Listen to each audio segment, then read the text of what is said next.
besties! Welcome back to my YouTube channel. If you're new here, my name is Brianna, and today we are doing part 3, I think, of my Read It or Unhaul It challenge. This is a spoiler-free reading vlog where I will have my random wheel picker thingy pick out a book from my physical TBR, and I will have to choose if I'm going to read it for today's video or unhaul it. Because I have 141 books currently on my physical TBR and I really want to work through my physical TBR, so I just feel like this is a really good way for me to do that. And without further ado, let's just get into it. Let's pick our first book. I have my wheel ready here, so let's spin it.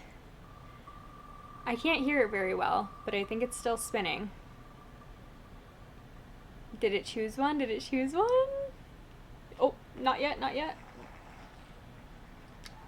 The Great When. Okay, let me grab it. This is The Great When by Alan Moore, and let's read what this book is about. It says, Dennis Knuckleyard is a hapless 18-year-old who works and lives in a second-hand bookstore.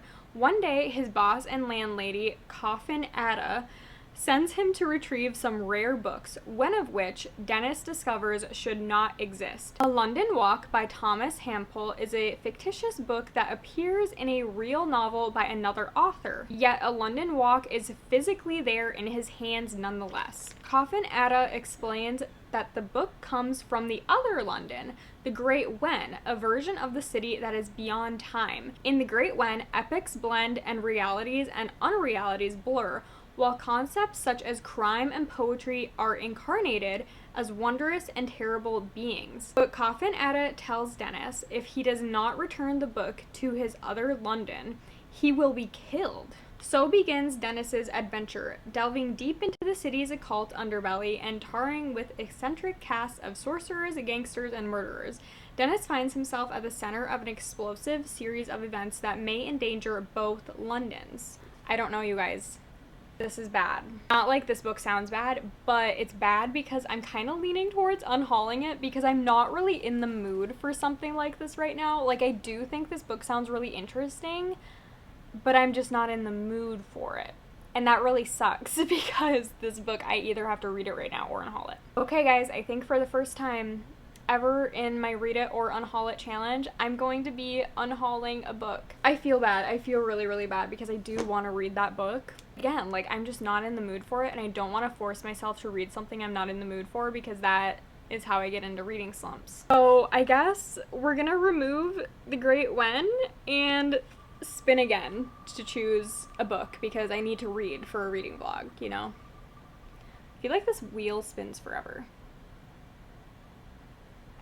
Hello?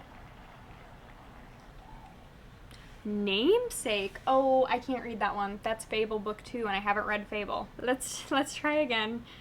Third time is a charm. Give me the book that I want. Well, there's several books I might want. I need to look for a faster wheel because I feel like this one's really, really slow. Underworld Gods book 4. I haven't read books 1 through 3, so that is the thing with this challenge, is I have a lot of series on my TBR, so when I have my whole physical TBR in this list, it makes it kind of hard. Bury Our Bones in the Midnight Soil! Oh my gosh, yay! I have been saving this book to read in October, but we're gonna be reading it today, guys. I am actually so excited we got this. This is Bury Our Bones in the Midnight Soil by V.E. Schwab. It is a new release, and I think this is like a vampire fantasy. It says, 3 young women, their bodies planted in the same soil, their stories tangling like roots. One grows high, and one grows deep, and one grows wild, and all grow teeth. I'm very, very excited for this one, you guys. I am still sad that we had to unhaul a book, but I'm much rather in the mood for this than that other book, so let's get reading.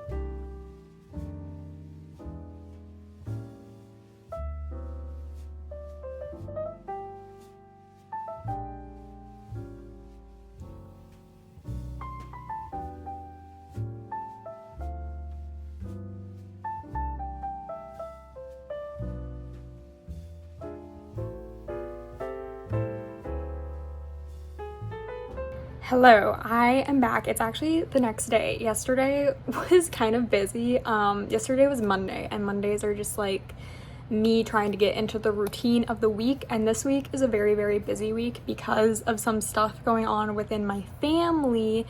And then I've just been like trying to get ahead of my content because of the stuff going on in my family. So I didn't get too much reading in yesterday, but I did start Bury Our Bones in the Midnight Soil.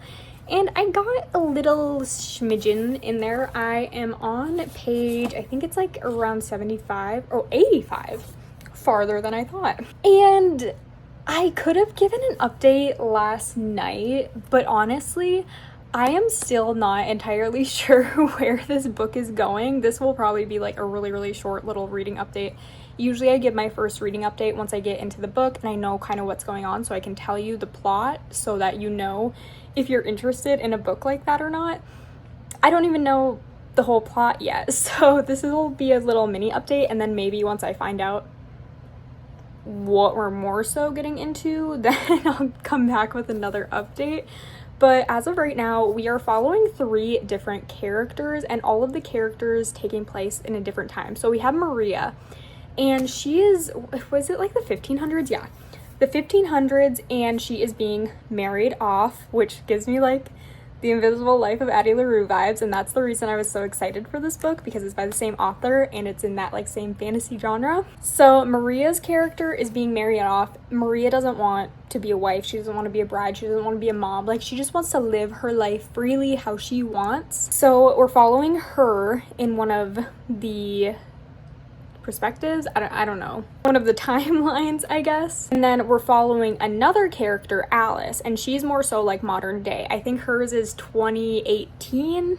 She's in college and again like trying to figure out her life. And then the other character, oh gosh, I'm blanking on her name right now, Lottie, we don't know like what time period she's really from, but Lottie's chapters have been really interesting because they're alluding to something going on with her character, because she makes comments about like people in photographs being like ghosts, and like I really don't know how to explain it. Lottie, we've just had a few chapters of so far, and they were both super short, and we don't know, again, like the date that she is from. Whereas with Maria and Alice, we have like clear characters and we have clear time periods. So that has me really intrigued. I will say probably like the first 30 to 40 pages, I was thinking it was a bit slow. I didn't know if I would really be getting into it because again, I don't really know where the story is going with all these characters as well. But after that, you get into more of like Maria's POV, and I've really been enjoying her POV. Once again, I feel like because it reminds me of The Invisible Life of Addie LaRue, and I feel like her POV is getting us into what the story is going to be about, because, well, I guess I don't know when Lottie is from, but Maria, obviously her chapters take place centuries before Alice's. So I am definitely really getting into it now. Not sure how much I'm going to be able to read these next few days because again, I have like family stuff going on. But I think as of right now, I'm probably going to go make a quick little lunch, and then I might go read outside because today it's going to be like 85 degrees and it's the middle of September. So definitely not like cozy fall reading vibes while I'm reading this, which is unfortunate because I did want to save this book for October and that like crisp fall cozy reading. So I'm not really getting that today. Maybe these next few days when it cools down again. Yeah, that's my plan and my little reading update. I'll let you know again, like once I learn a little bit more and really what this story is going to be about, so I can tell you.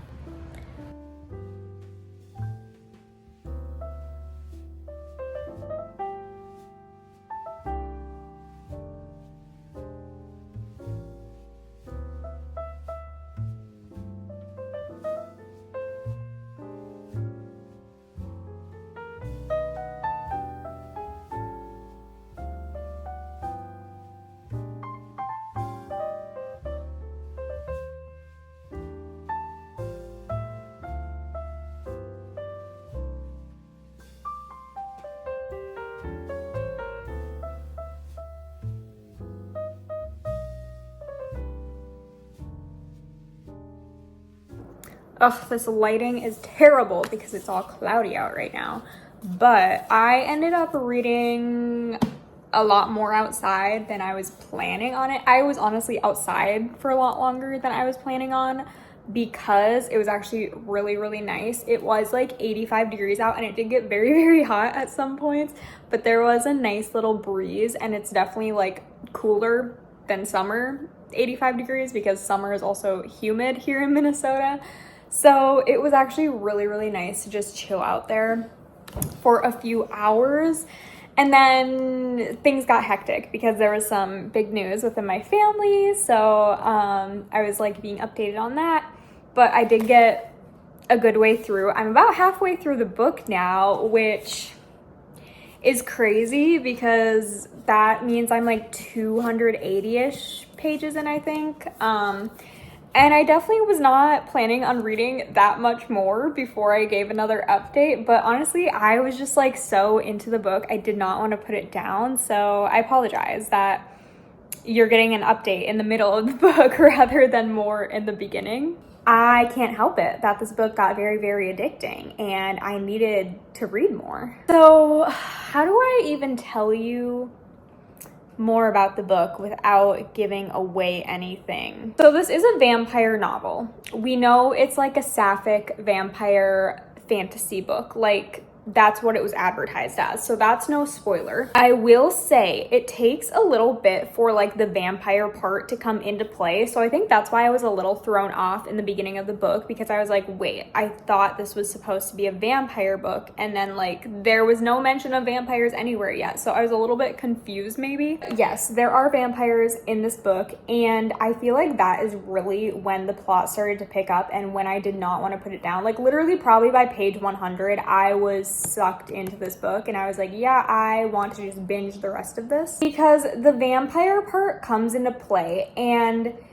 you're learning about the vampires in this world and how they exist and how they come to exist and then how they live, and you see that kind of in two different characters, with like the Maria character and then with the Alice character. And I just think it's really, really interesting because obviously both are so different. Like Maria, again, is from the 1500s and then Alice is from modern day. So I really, really like learning more about like, I guess, the lore of the vampires that Maria also learns in the 1500s. And then seeing that contrasted with Alice's experience with it in the modern day. I just think it is so interesting. I love V.E. Schwab's writing. Like, her writing is definitely a little bit more advanced, I would say, but it's still simple enough that you can just like read at a very, very fast pace. And also the fact that she herself keeps the story very, very fast paced. Like there hasn't really been a point where I'm like, oh, this is slowing down a little bit, I'm like getting kind of bored. Like no, that has not been the case with this book whatsoever after, again, like that 100-page mark. Obviously, I've read 200 pages today of like a pretty hefty fantasy book, and I'm just really, really excited to keep reading some more. I am probably gonna be busy for majority of the night now, so I'm not gonna be able to read it too much more tonight. And then tomorrow, I probably won't be reading too much either, which is so sad because I am loving this. I really love that there are a few different POVs that you're getting and different timelines, and just like the storyline with the vampire is different as well. Yeah, I'm having good feelings about this one, if that wasn't clear. So I'll be back maybe with a final reading update. I don't know. It's always hard for me to say when books are longer like this because I feel like I should give you more updates, but then I'm like, well, what can I really update on? Unless it's like my reaction to something. So maybe you'll see me reacting to something or my final thoughts when I finish it. Anywho's, I'm excited. I'm just gonna go, okay?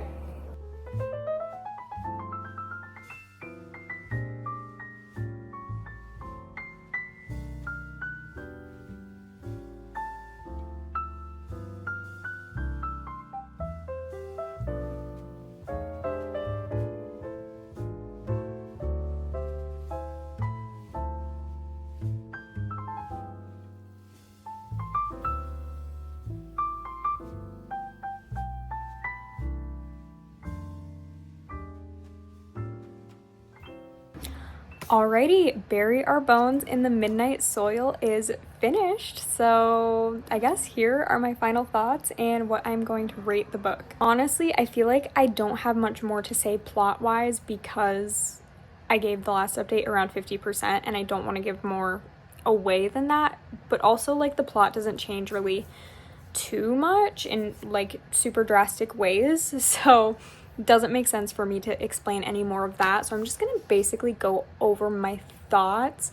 I was really enjoying the book, like up to that 50% mark. Yeah, really enjoying it. After you get through probably like 20% of the book, maybe, you really can get into it. It's really getting into the actual plot of the book a lot more, and things start making a lot more sense, and it's just, I don't know, I had a really fun time. I like vampires though, what can I say? And this has like perfect kind of dark and gory vampire aspects to it. So that was really fun. A great like atmospheric fall read for sure. But as I continued reading, probably when I was around the 70% mark, things definitely got very slow for me, like to the point where I just was not invested anymore. I didn't care really about the character that we were following, and I felt like I would have very much appreciated reading about a different character's POV instead. Like, I understand why we were in that character's POV so much at that point, because like it makes sense for the end of the book, but I just didn't care, and I was really bored with that character's POV, unfortunately. I don't even know if it's really like POV, because it's third person throughout the whole book, like even as you're changing POVs, but it's like their storyline and their timeline. The 70% point, I started getting really bored, and then finally, like right toward the end, it started picking up and things started like clicking into place a little bit more, I guess. But I was very disappointed with that POV because I had been kind of intrigued to learn more, and then it just kind of fell flat for me, unfortunately. And I just did not like the character whatsoever. Honestly, like 2 out of the 3 characters I don't really care about, which is kind of bad, but I feel like the one that I really did like, it was a good chunk of the book. So, and then as for the ending, like things definitely picked up, but I feel like the ending was very rushed, and also I feel like it's not a very satisfying ending. I just like don't know where we went wrong. Like literally the first 70% of the book was so good, and I was like, I literally don't want to put this down. And then after that, we did a complete 180, and I was like, I don't really want to pick it up. So I am kind of disappointed. Like throughout reading the whole thing, I was like, okay, I feel like this will be at least a 4-star rating, maybe like 4.5. I wasn't really getting a 5-star feeling, but I was like, this could easily be a 4 or 4.5-star rating. But now I'm kind of leaning toward like a 3.5-star rating to 4-star rating, which is still very good. Like I definitely enjoyed it for the most part, but it just sucks because I was having really good feelings about it before. Like I thought it was going to be so much better than how it turned out for me. It was still definitely an interesting read, and again, like I love all the vampire stuff. And it is pretty romance heavy, actually. I was not expecting so much romance in it, but that's fine. Like I'm not trying to complain about it. I just thought it was more so going to be like full-blown fantasy, but the romance has a very big part in this book. So I would definitely still recommend it. I would maybe just warn you, like, hey, it might take a little bit to get into. But it still wasn't bad. It was really just like building up the world and the character that we were following and her storyline, which I didn't appreciate at the time, but now like looking back, I do appreciate it. But then I would also warn you, like once you kind of hit a wall where the story definitely slows down. That's what I thought personally. So first book for this Read It or Unhaul It challenge has been completed. It is late, so I'm not gonna start another book tonight, but let's just spin the wheel to pick out the next book. Alrighty, Bury Our Bones in the Midnight Soil is still up, so I need to remove that. And now let's spin and see if we're gonna read it or unhaul it.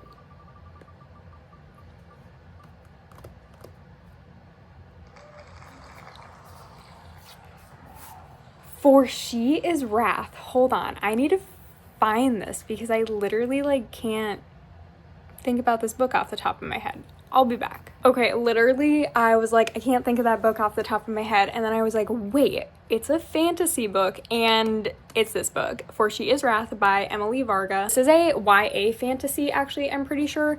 And from the description of it, it kind of gives me A Count of Monte Cristo vibes, which I am all here for because I love A Count of Monte Cristo. Basically, this one follows our main character, what's her name? Dania, and she is in prison for a crime that she did not commit, but she finds out that the person who like basically wrongfully imprisoned her was her love interest. So now she's trying to get out of prison and get revenge on the love interest. Enemies to lovers to enemies to then lovers again. That is a top tier trope, okay? Adrienne Young, who is the author of one of my favorite books of all time, says that this is filled with romance, adventure, and heart.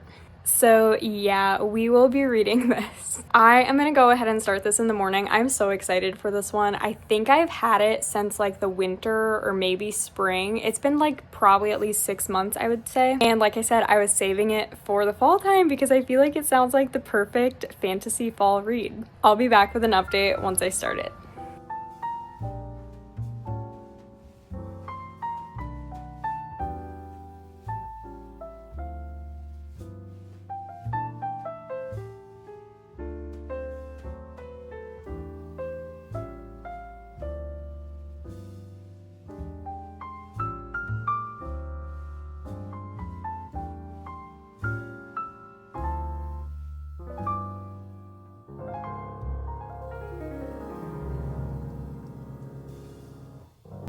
Okay, hopefully it's not too loud. Literally, I went to go... Okay, I literally went to go press record, and then my mom started vacuuming, and I thought it would be fine. I thought it would just be a second. I thought she was just doing like a quick little, like, I don't know what to call it. It's like a little shark vacuum. I thought she was just doing that in the kitchen quick. No. It's been going on. So it sounds like she finally stopped or maybe took a break. So I'm gonna start talking about For She Is Wrath now. I started this morning, like I talked about last night. It just got late last night, and then my husband and I watched the finale to The Summer I Turned Pretty. I bawled my eyes out, and then I started this morning. I got about 100 pages in so far today. I'll probably read a little bit more before like bed tonight. Just wanted to give my first impressions so far. So this book, like I talked about last night, follows Dania, and she has been wrongfully imprisoned. She was basically framed for murder by her best friend, her lover. The vacuuming isn't over. I love my mom, and I love not having to like pay rent or a mortgage, but this is what I hear constantly. So even my cats are down here with me, and they're like, what is grandma doing? Okay, so Dania was framed for murder by her best friend, by her lover, and she is betrayed, and she has now been imprisoned for almost a year. She tries to break out of prison. It is unsuccessful to say the least. But then there's another prisoner who has dug her way into Dania's cell, and they are now trying to escape the prison together because Dania wants to get out. And what is really, really important to Dania is finding her father and making sure like her family is okay. Because when Dania was arrested for treason, she was like, man, this isn't gonna be good for my family, even though I didn't do it. Like, everyone thinks I did it. Not gonna be good for my family, right? So she's really, really worried about them. But secondly, she wants to get revenge on Mason, her lover, her best friend, the man who basically got her thrown into prison, right? So Dania, with the help of Noor, I'm not 100% on that pronunciation, so I apologize if I'm pronouncing it wrong, but it's Noor. They are sticking together, getting out of this prison together, and kind of helping each other get revenge. There's also a really unique magic system in the book, and Noor knows a lot about that magic, and she knows where like this treasure is hidden that has to do with the magic, and just like very, very powerful magic. And our main character, Dania, is like, that magic could come in handy for me seeking revenge on these people, right? So it definitely is giving The Count of Monte Cristo, which I talked about last night. Like, it just is kind of giving those same vibes where she was wrongfully imprisoned, and yeah, basically A Count of Monte Cristo, that's all it's giving me. I'm also really liking the kind of found family aspect that we're seeing with Dania and Noor. Like, they're sticking together. Dania is like, your family now, you're helping me escape prison. I will say I am getting like suspicious vibes about Noor. Not that there's like anything in the book that would suggest that. I'm just like, I have trust issues, and I feel like this isn't going to end well for Dania. I feel like there's going to be more betrayals, like more than Mason could ever betray her. I don't know. And also, Dania talks about having a cat before she was in prison, and I'm just like, all I can think about is the cat, and I'm like, is the cat okay? Is someone taking care of the cat? Like, what happened to the cat? Honestly, that's all I would think about. If I was sent off to jail, I wouldn't care about anything else. I'd just be like, my cats. Make sure my cats are taken care of. Other than that, I don't know, guys. Not that it's like a slow start. You jump right into the action of this book.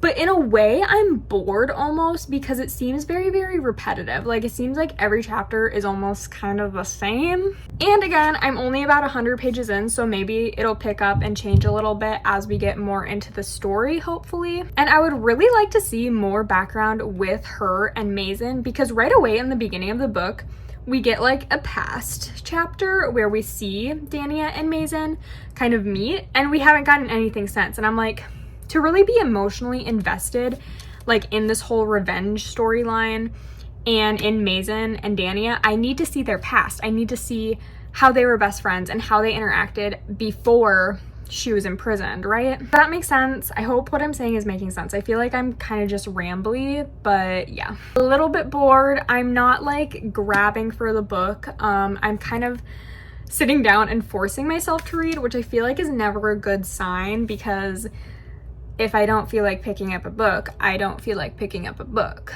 Yeah, I'm just hoping it gets better and a little bit more interesting, and maybe some changes instead of basically the same chapter over and over and over again. And again, I would love to see more of the past, because once she confronts Mason, I just feel like I'm not going to be invested enough to really care.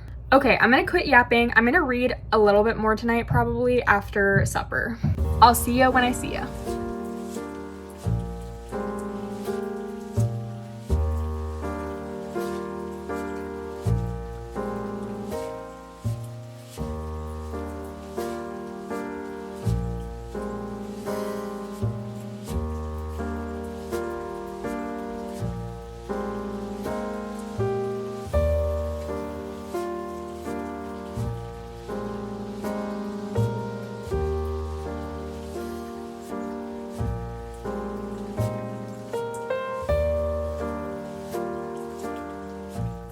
I just finished For She Is Wrath, so just wanted to give my final thoughts and a little bit of an update about the book. So the book continues to follow Dania the whole time. Like, the whole time it's from her POV, her first person POV, which is nice. I know a lot of people prefer first person, so I feel like it's kind of rare in fantasy books to get first person POV, so if you are looking for a first person POV, I feel like this one does it very well with Dania. The only complaint I really have for like the POV is the timeline. I would have loved to see more dual timeline. We did get a few more past chapters, and I know I was kind of complaining about that before in the first update, that I felt like we didn't have enough of a dual timeline, and I will still say I think we definitely could have benefited from more of the past than we ended up getting, and that would have helped like broken up the chapters that I was saying was getting really, really repetitive. It felt like the same thing was just constantly happening over and over. So if that would have been kind of broken up with past chapters and we would have seen more of Dania and Mason together, I would have really appreciated that more. So it continues to follow Dania as she is escaping prison, and she has a plan to get revenge on everyone who wronged her, everyone who got her into prison, and everyone who wronged her family while she was in prison. I really like the kind of vengeful spirit. I don't know, whenever female main characters are like that vengeful and that out for blood, I'm like, yes, You go, girl. I love it. Definitely did that well. But where the book was lacking was definitely that emotional depth within the characters and within Dania's relationships that we see with Noor. Oh. Hello? Come here. That we see with Noor and that we see with Mason, and just like kind of all the characters in Dania's life. I think there definitely should have been more depth to those relationships that we saw in the book, because it really just felt kind of two-dimensional, which, like, it's words on paper. It's literally two-dimensional, but there's so many books that I read that feel three-dimensional because the characters are so well-rounded and they're developed so well. So this book was definitely lacking on that as well. I will say there was a pretty big twist toward the end that I was not expecting whatsoever. So whenever there is a twist like that, I always appreciate it, because obviously I don't want to guess a plot twist that kind of just like takes away from the plot twist. I was very pleasantly surprised when I was surprised at just like the romance, even the found family aspect. Like, everything should have been developed better. Like, for being almost 400 pages long, there was definitely enough time to develop these characters better. I think I'm going to give this a 3-star rating. I don't know if there's going to be another book after this one. Ending, it felt conclusive, but it also didn't really feel like satisfactory. So I wouldn't be surprised if there was going to be another book, but also if this is just a standalone, I would also just be like, okay, that makes sense. So 3 stars. I definitely still enjoyed it overall, but it's not the best fantasy book I've ever read. I also really, really liked how it reminded me of A Count of Monte Cristo, since I do love that book so much. So now that I've finished this one, let's go spin the wheel to choose the last book that we are going to read for today's video. Okay, I have the wheel ready. I was literally all set to like record and everything, but I realized I forgot to update my list because I did get some new books, so I added them to my physical TBR list. So now I think we're ready to spin. And I was saying, I kind of hope we get a romance or a thriller or something other than fantasy, just because we've had 2 fantasy books back to back now, so it would be nice to mix it up. What is this? You're joking. You are literally joking. So we got If It Makes You Happy, which this is one that I literally just added to the list because it was one that I got. And it's literally sitting right here on the top of the pile. Now here's the sitch. Here is the dealio with this book. Very, very beautiful. This is a small town, grumpy sunshine romance, and it takes place in the 90s in small town Vermont. It's supposed to give like Gilmore Girl vibes. Obviously, based on this cover, it's giving those vibes, right? And I'm really conflicted on this, not because I don't want to read it. Like, I want to read this so bad, but I'm actually saving it for a different video. I think I can actually look this up to see when this video will be posted. So on October 7th, I literally plan to upload a video where I am reading this for a reading vlog. So I'm like, do I read it now or do I like save it for that video, you know? I feel like it's not really cheating because I am going to read this literally in like a week because I had it planned to read for that video. I don't know. Give me a second to think on it. Okay, guys, I really hate to do it, and I'm just telling myself like this is my challenge, so I'm making my own rules, and I feel like if I have it planned to read for another video so soon, I'm gonna choose a different book. I have like a really fun fall reading vlog planned out that I want to read that book in. You know what? The wheel did give us a romance that time though, so hopefully it gives us another romance. That would be great. Come on, wheel. King of Sloth. Okay, that's kind of funny because last time in this like read it or unhaul it challenge, I got another book in this series. I don't know. Okay, so we read The King of Sins book 2 by Anna Huang in the last video. King of Sloth is unfortunately book 4, so I can't read that one right now. Once again, that is kind of the issue with having my entire physical TBR on the wheel, is some of them are series and I haven't read the previous book, so we just have to spin again. It is what it is. Just our luck. Okay, let's find that and read it. I mean, like, read the synopsis, and then we'll determine if I'm gonna read it or unhaul it. So it is a romance. This is Just Our Luck by Denise Williams. And this one says, Sybil Sweet has always been lucky, but lately she can't catch a break. After years of bouncing from job to job in search of something that feels right and from the man to man in search of something special, Sybil is worried that she is the directionless, floundering daughter her family thinks she is. All she really wants now is a little financial stability and carb comfort.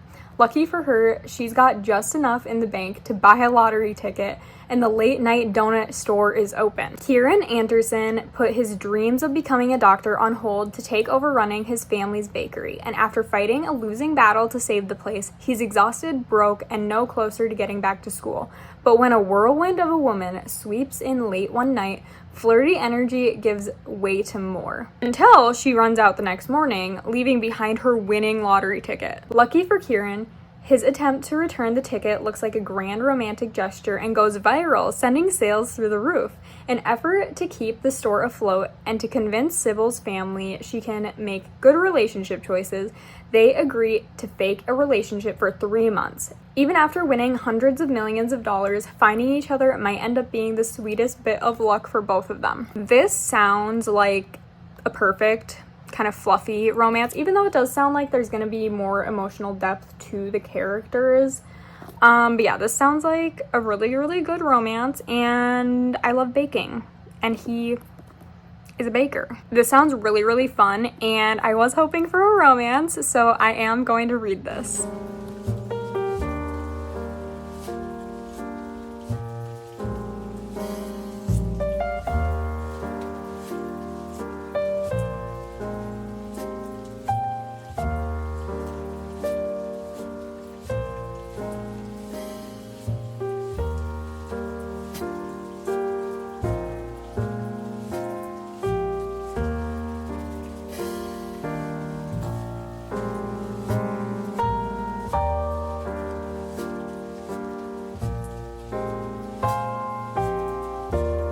Jump scare, I know, please excuse my appearance. It's a lazy Saturday. These are the braids I went to bed in last night. I did put on a different sweatshirt. Pumpkin spice keeps me nice. And what can I say? I have 2 cats, Pumpkin and Spice. Well, I have 3 cats, but 2 of them are named Pumpkin and Spice. So I don't know why I'm explaining myself to you. Just please ignore my appearance and focus on the words I'm about to tell you for Just Our Luck. I am a little over 100 pages in, so I thought now would be a good time to give like my first impressions and all that jazz. Basically, the book is just going over what the back synopsis told us. Sybil is very down on her luck. She just like does not have a very steady life. She can't hold a job. She's living with her parents. She feels like she's kind of a failure in life because of that. One night she gets drunk. She goes into Kieran's donut shop, and they end up having a little bit of a hookup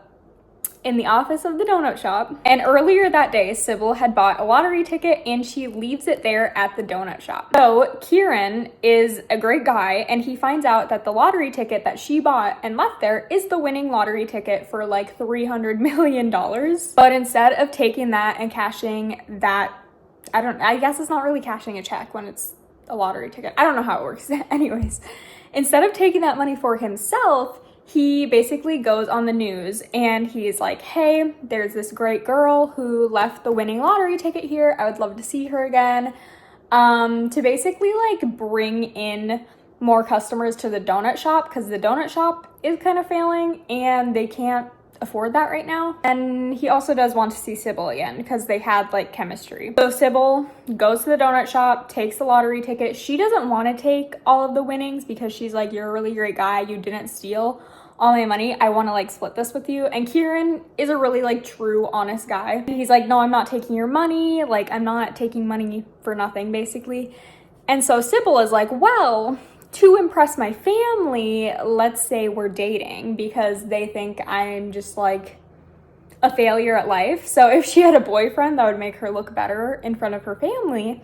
So they are going to fake date. And that's basically where we are at in the book, which again is kind of like what the whole back synopsis said, which is, let me just say it, that is why I rarely ever read the whole back synopsis of a book, because I feel like they give so much away. And the only time I really read them is for videos like this, where I'm basically trying to share more information about the book with you guys. Let's go over my initial thoughts. So very, very quickly into this book, like honestly, right off the bat, it is very sexual. It's very lustful, like honestly a lot more than I prefer in my reading. I don't mind a little spice here and there, but this was just like a lot right away, and I was like, I don't really like reading about super lustful characters. That's just my own personal preference. So like right off the bat, I don't love that. I mean, the chemistry is definitely there between Sybil and Kieran is definitely like a really, really sweet guy. I do like his character. And I like Sybil's character as well. I really like the whole kind of aspect, like she doesn't know what she's doing with her life. She's trying to figure it out. She feels like the black sheep of the family. She feels like a failure of the family. And it's like, yeah, me too, Sybil, me too. Because like, basically to give you a little bit of background on my like family and home life, everyone in my family, my 2 brothers and then their 2 wives, so all 4 of them are nurses.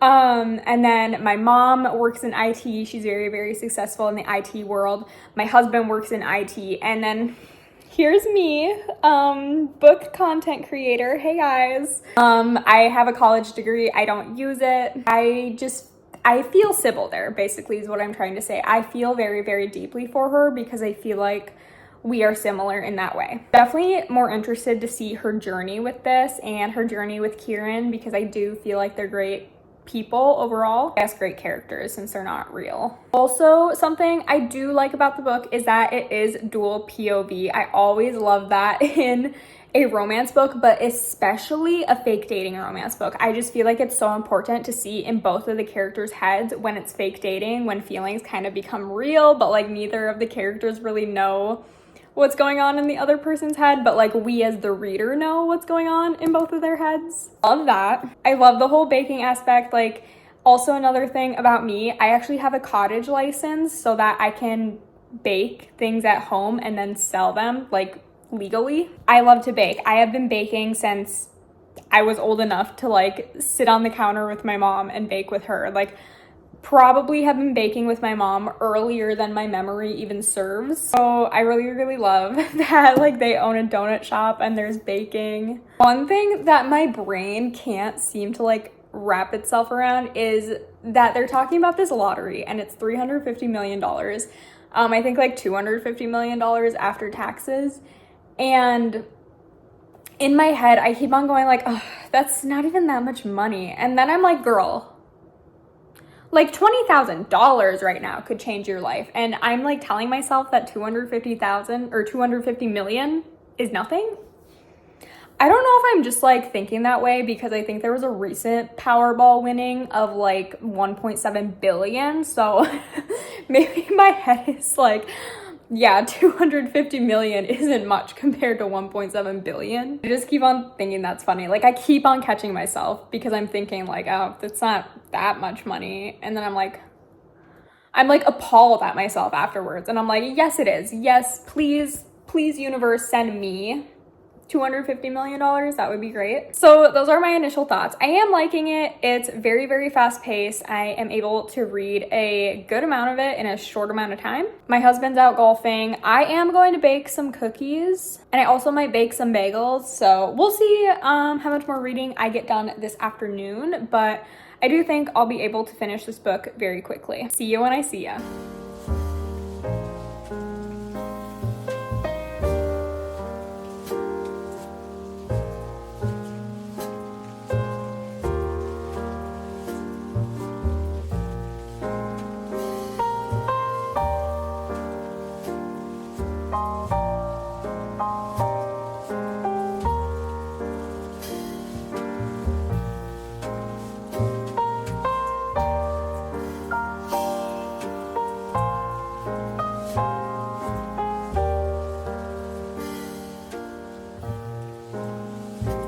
All right, guys, let's talk just our luck.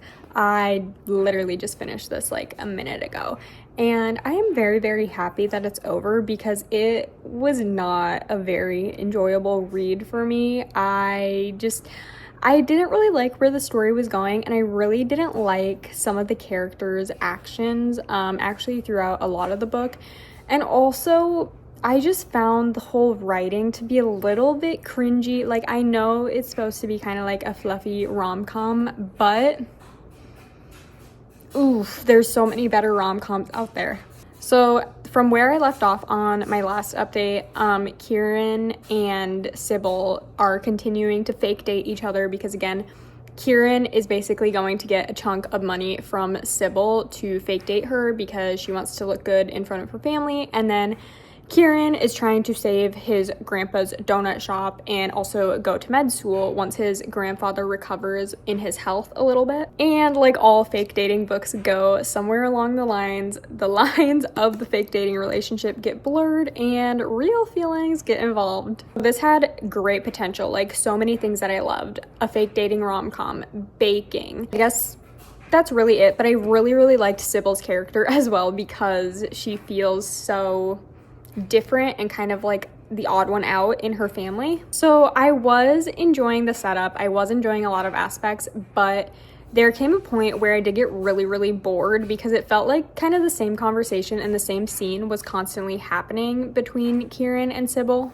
I just don't think either one of their characters was developed very well throughout the entire book, and this book is like 370 pages. So I feel like it's kind of a lengthy romance. I feel like usually it's around 300 pages and this one's almost 400 pages. So there was a lot of book where these characters and their feelings could have definitely been expanded upon further. And some stuff that I really, really disliked about the book is Kieran is basically willing to give up his dreams for a girl he just met, and it's like, it's really giving me Belly and Jeremiah vibes from The Summer I Turned Pretty. Like, Belly is just willing to like give up her entire life and what she wants for Jeremiah, and like that's also kind of how it felt here. And then, without like giving away spoilers or anything, there is a point in the book where Kieran's grandfather's health is not very good, and Kieran is like, I'm kind of relieved it's not good because that means I don't have to go back to med school. And it's like, so let me get this straight. You're happy that your grandfather's health is declining so you don't have to go to med school? Like, if you don't want to go to med school, don't go to med school, right? Like, why is your grandfather having bad health relief to you? I don't know. I just really, really thought that was weird.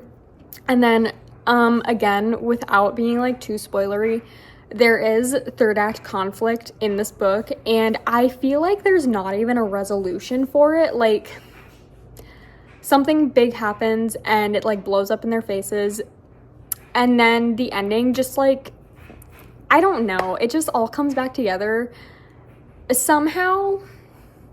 Literally, yeah, not very good plot building with that little side plot. I really didn't care for any of the side characters. Like, I feel like they were supposed to have a bigger impact, and they are throughout the book a lot, but I just, again, didn't care about them and didn't feel like attached to any of the characters in any way, really. I will give this 2 stars. I overall did not enjoy it. The redeemable qualities of the book are that Taylor Swift was mentioned quite a few times, but then it's also like to the point, like, okay, Taylor Swift is mentioned a lot, like a lot, and I love Taylor Swift. I have been a Swiftie for almost my whole life, but like to that extent, a bit too much, mentioned a little bit too much, okay? I would not recommend this one, unfortunately. And with me finishing that book, let's do a quick recap of all the other books in today's video. Right, it's actually the next morning, but I am here to give you a recap of the other books in today's video and end the video.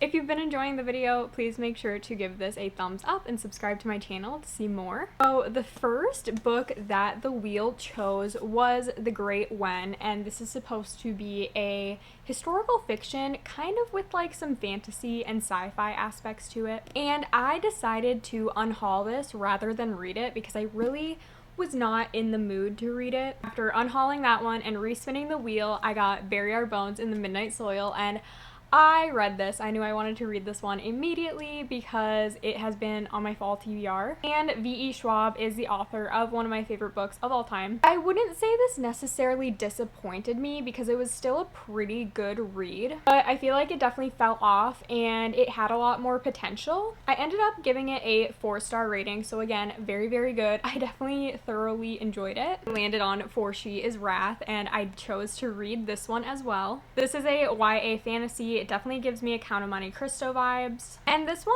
I feel like, had a great premise. It had a great plot at first, but again, it kind of fell flat and didn't really meet its potential, in my opinion. But again, I did overall enjoy this one. I gave it a 3-star rating. And then lastly, I read Just Our Luck, which I just talked about, and this was a 2-star rating. So even though I chose to read this for the challenge, I will be unhauling this one. Any books that I give like 1 or 2 stars, I do unhaul because I'm not going to reread them at any point. So that brings us to the end of today's Read It or Unhaul It challenge. Stay tuned for more in the future because I am still working through my physical TBR. Make sure to comment any videos you'd like to see from me in the future, and I'll hopefully see you in my next video. Bye!